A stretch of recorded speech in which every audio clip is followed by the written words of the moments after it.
هذا الموسم. والكرة العرضية من موسى، راسية يا رباه.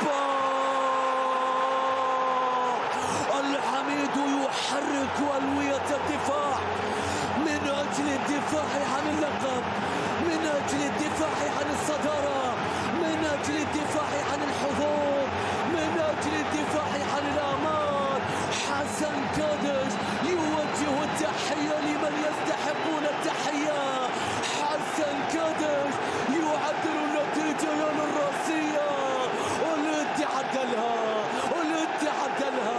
هل سجلتم هدفا من جهتي؟ سأسجل هدفا، سأعدل الأمر. هكذا يقول حسن كادش. يا للارتقاء، يا للقفز وحبر الزمان، وما دفاعات العميد إلا هكذا ذكرياته على طريقة أسامة.